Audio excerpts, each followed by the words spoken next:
Welcome to the Radiant Relationships podcast. This channel is dedicated to empower women to connect to their inner truth, to heal their body, mind, and spirit, and recalibrate and reconnect with their senses and intuition so they can make wiser decisions in their lives and in relationships in particular. And I am your host, Angelica Kalancha. I am a Kundalini Yogini, energy healer, and mother. All right, and today we want to talk about a very important topic. This topic is dear to me as a mother. I want to talk about how to protect our children from predators. And we all know that we have certain people around who can be predators, and they can exhibit unhealthy patterns like pedophilic energies, and that's in particular what I want to talk about. So the first step on my list is trust your senses. You already know, all right, what's right and what's not right. So trust. If something is not right, if something is off, heed to it, listen, and do your investigation. But trust, okay? That is the first thing. If something is not right, trust, okay? I always come to myself like, okay, well, I felt it, and then why I didn't trust. So trust. Second step is know your child. If you see changes in behavior, let it be an alarm for you.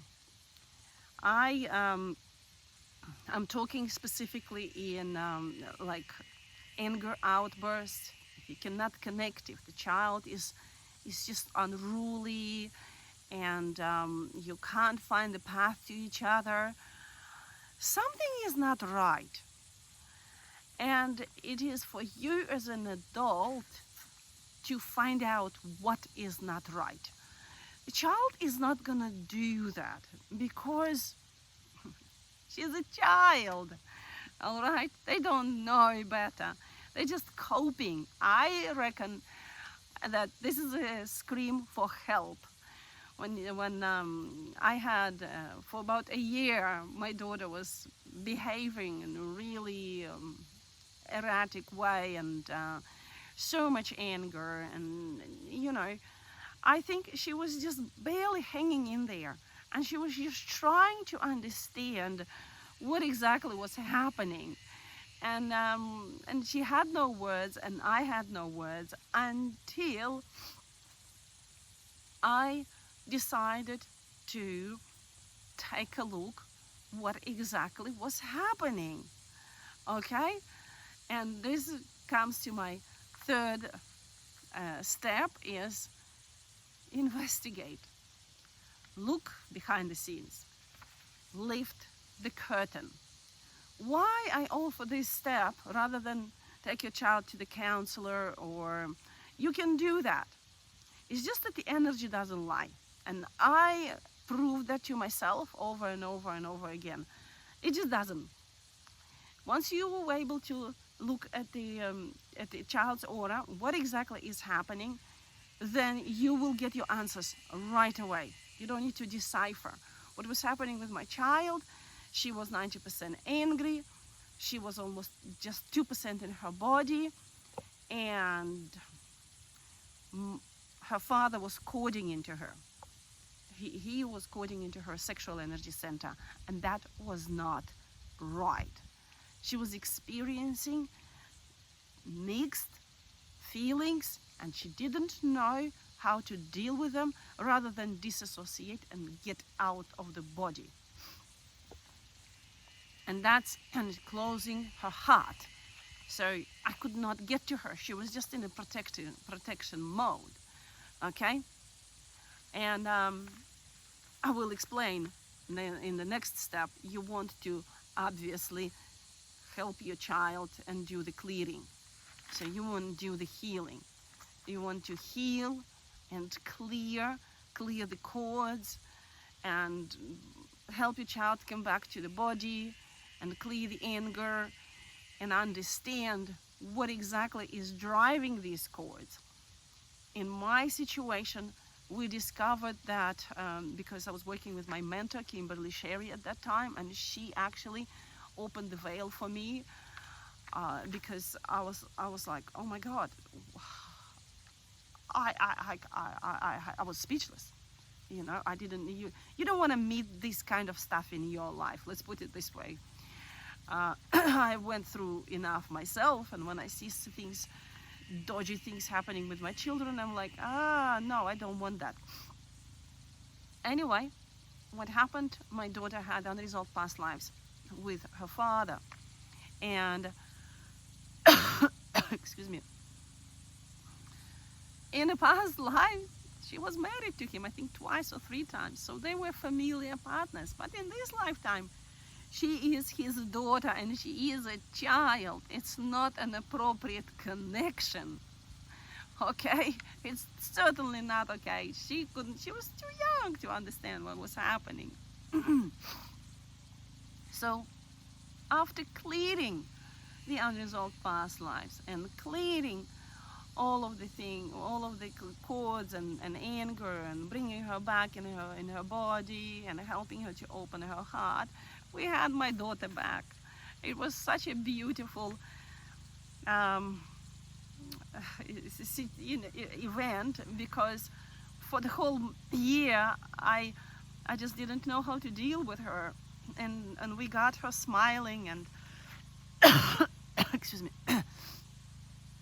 I have a bit of a cold, playing games with us, and she became her bubbly self again, and playing and enjoying life.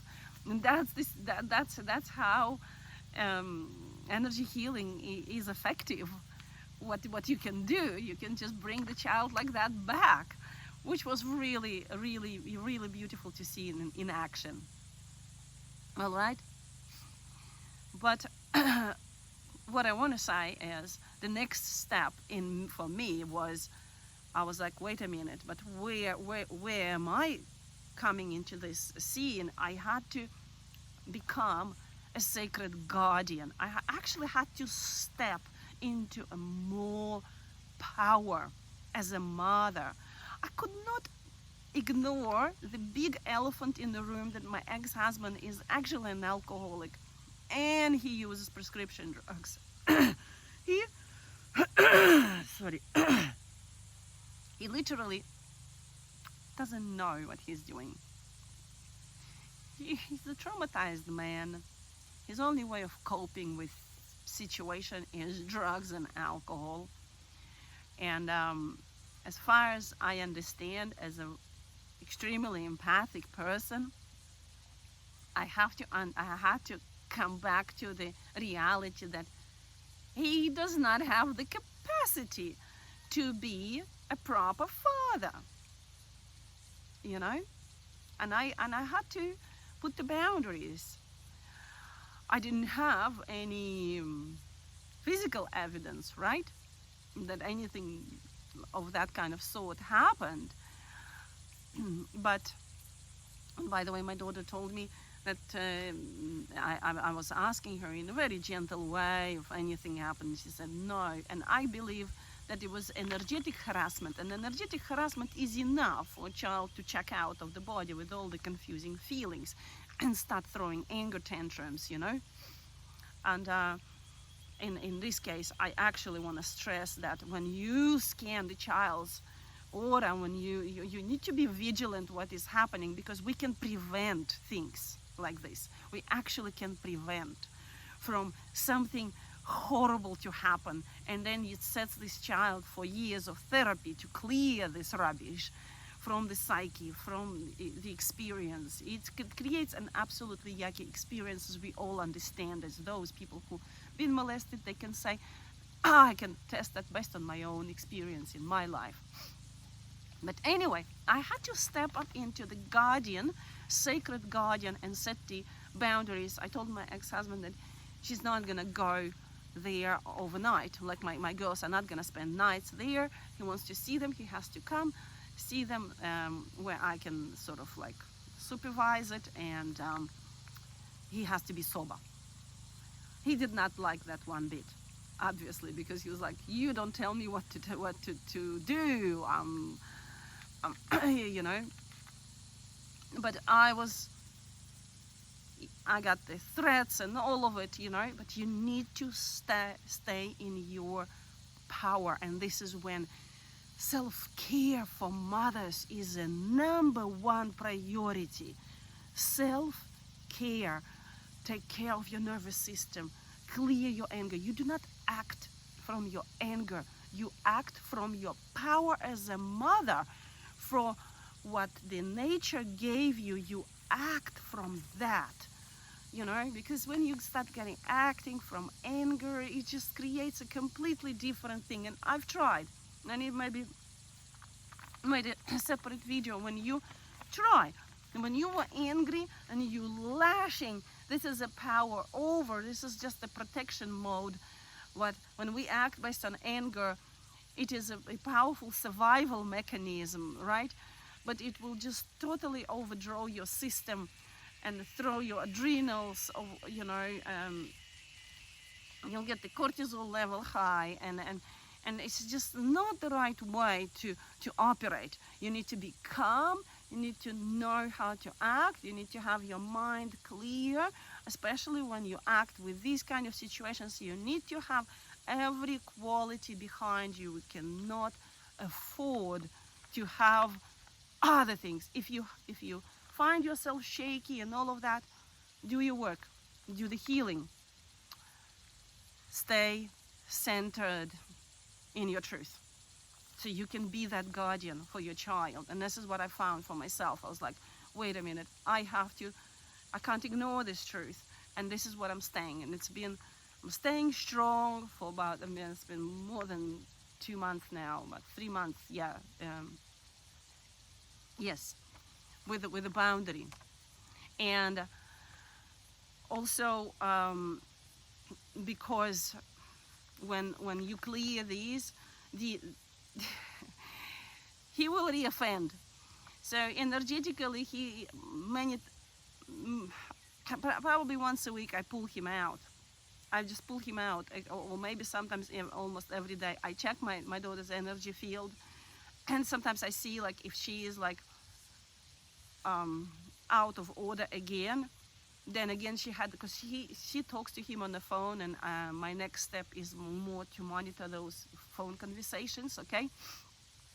And I see that she's like out of balance again, and then I have to go and adjust and help her to come back, okay? And I clear those cords, and I obviously educate her. I said, look, this is energetic things which is happening. I educate her.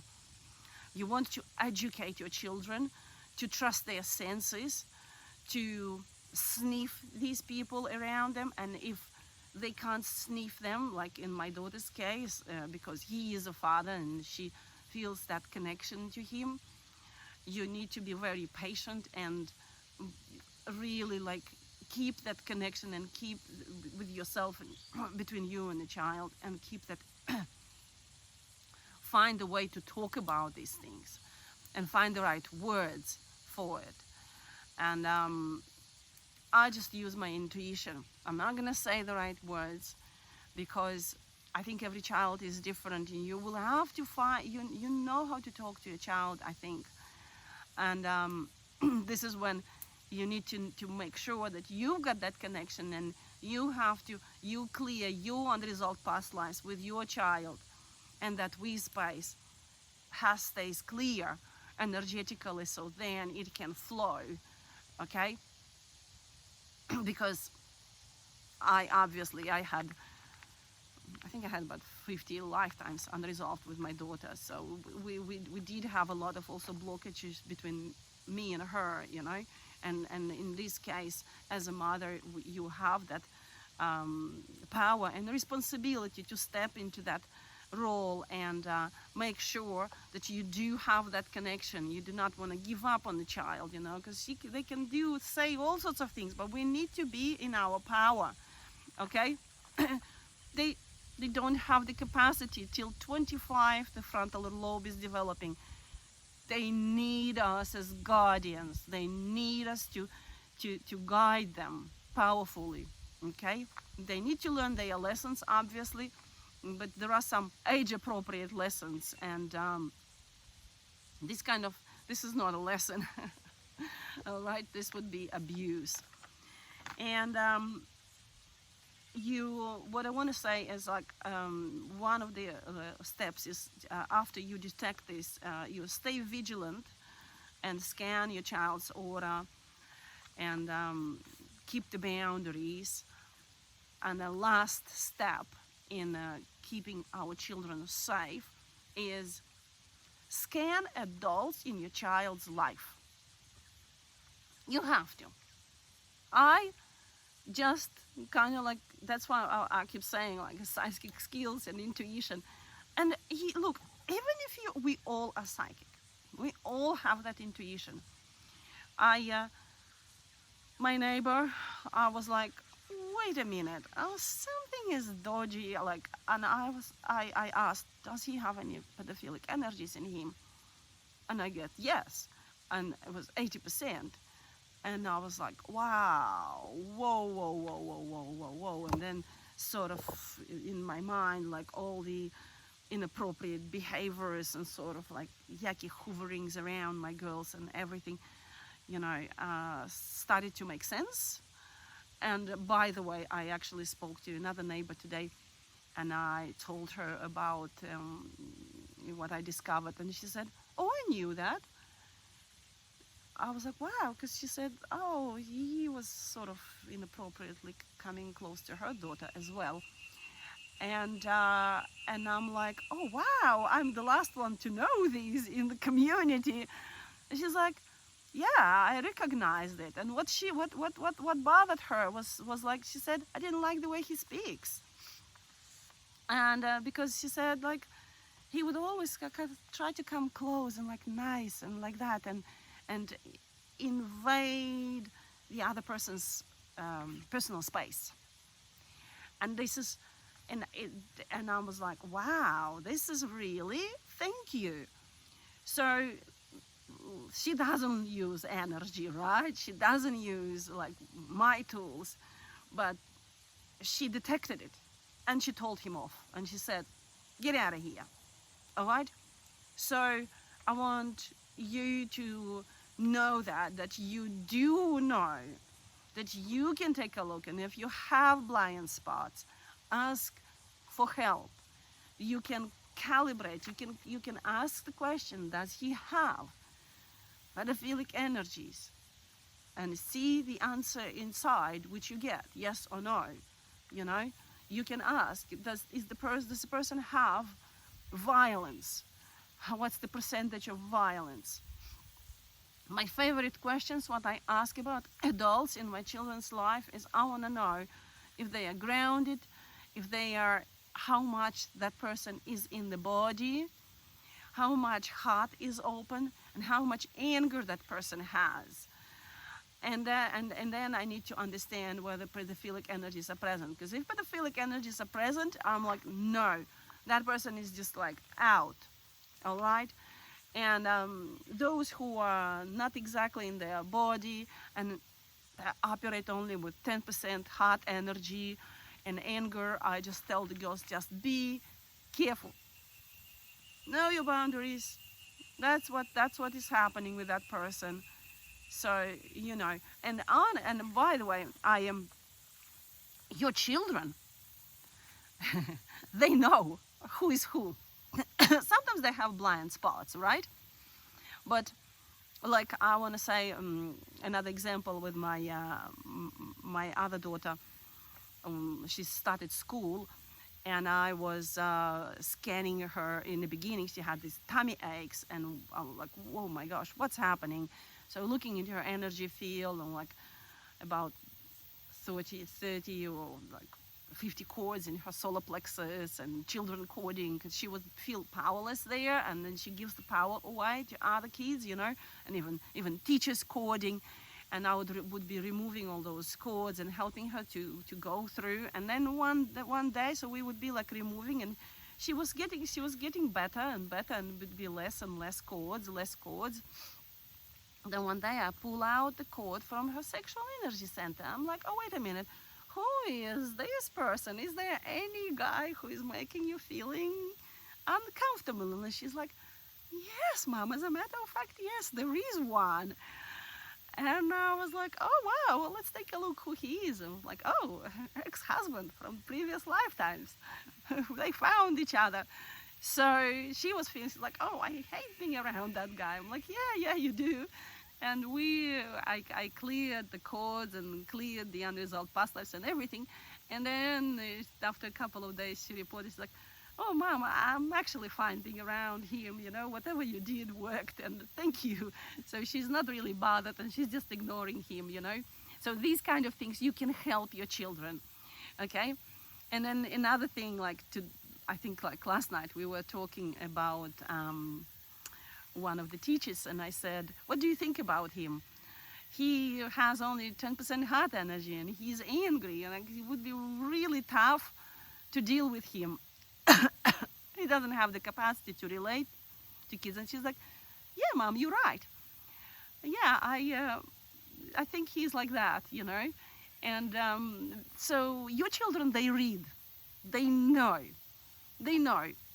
It's just making it okay to talk about these senses at home, and because that's their protection. They will know that don't come close, keep the boundary away. This person can be potentially dangerous because he's just plain angry. He has 90% anger, and they know. And having that conversation with your child, and talking about these senses, and talking what are they getting, because they're getting a full picture. They are. We all are. It's just making it normalizing normalizing these senses in your family, and that will give a good protection for them, because their inner sensory system is working. You do not want to put an overriding program on it, like don't trust it, or or that's just woo-woo or something. You don't want to do that. I hope this video was helpful. I wanted to make it short, but it didn't. Anyway, if you're experiencing any of these kind of weird things in your life, or sexual predators seem to come close, you're welcome to go to my website, www.angelicacalancha.com, and book a free 20-minute conversation with me, clarity session, to see if I'm the right person to help you to solve this. But in any case, you trust your senses, and keep your children safe, and you stay safe. Much love. Until the next episode. Bye for now.